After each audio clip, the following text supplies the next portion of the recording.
Ladies and gentlemen, I think we should get started. Welcome to this event. I have a few housekeeping things I need to say. The first is that I've just remembered to turn off my mobile phone. If you could please turn off yours or put them on silent. I would like to first of all say that it's my pleasure to acknowledge that the Kaurna people, who the original custodians of the Adelaide Plains and the land on which the University of Adelaide's campuses at North Terrace, Waite, Theberton and Rosebery are built, and we have great pleasure in acknowledging that. I think that I want to make a few announcements about pretty much the ground rules. Many of you have written down questions. I was worried about two things. When it was raining last night, I woke up at 3 a.m. It was pouring down. I thought, oh, nobody's going to come. So the first thing is we do have an audience, so I'm relieved about that. And the second is that you'd have no questions. There would be silence. And I have a stack here of about 50 questions already, so I think we're going to be in for a good session. The next thing I want to say is that everybody here are independent researchers. They are paid for only by their institutions for which they work. This is not a corporate endorsement of anything. Their opinions remain their own, and they're based on the best knowledge that they have available. I want to say just a couple of words about Foodplus, which is a new research centre that has been set up in the University of Adelaide, and which I have the pleasure to head. Why did we set this up?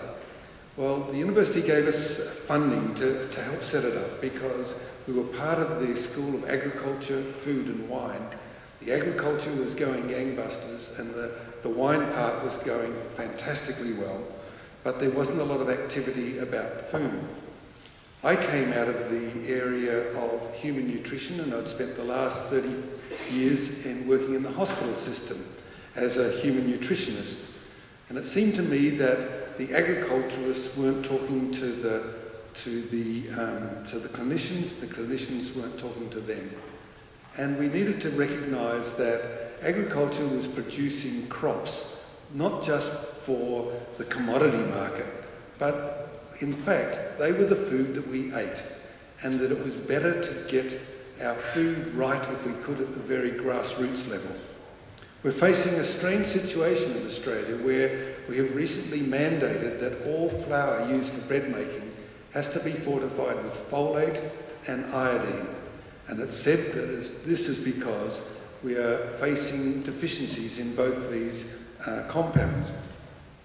This is strange because the grains that we use to make various breads are already rich in many of these things, and yet somehow or another they have either been bred out or been removed in processing. We are trying to bring our research towards a focus of improving the quality of the food we eat rather than by putting in additives. And I'll just give you a couple of examples of that, but I just recognise that there's another statement I had to make, and I've forgotten about that. And it's for the people who are on Twitter. The hashtag for this event is #food4health, and it's FOOD, the number 4, HEALTH, health. So it's Food for Health with a hash in front of it. And I should tell you too that today's event's being recorded and much of it will be put onto the web, so if you have any concerns about that, you should let us know. So getting on to Foodplus and what it's trying to do, I give two examples. One is that when I arrived at the Waite campus, I found that one of the scientists there had developed a high lutein wheat. Lutein is an antioxidant which appeared in this one variety of wheat which was identical to the hard wheat that's used to make noodles. I've taken that wheat to a food manufacturer and said, why are you putting in yellow colouring into your white noodles to make them yellow, when you could more easily be using this wonderful wheat which is naturally yellow because of the lutein. And by the way, did you know that lutein can protect us against macular degeneration, the blue light damage that occurs with aging? So we're talking with the manufacturers now about how they can get that into to new products that are going to be healthier because of its constituent and the removal of artificial compounds. The other is that we're working with trying to make our chickens healthier for us. Every day we hear on the radio or television that we should be eating 2 to 3 fish meals per week, but there's not enough fish in the ocean for that, and that's very expensive. So where are we going to get our omega-3 fats from? We're facing that challenge by trying to change the sort of grains, the natural grains that are given to the chickens, and we've managed to increase the level of omega-3 fats in chickens up to about 60% of that in Australian whiting. So people can go along and still eat their chicken, but they should be healthier for them.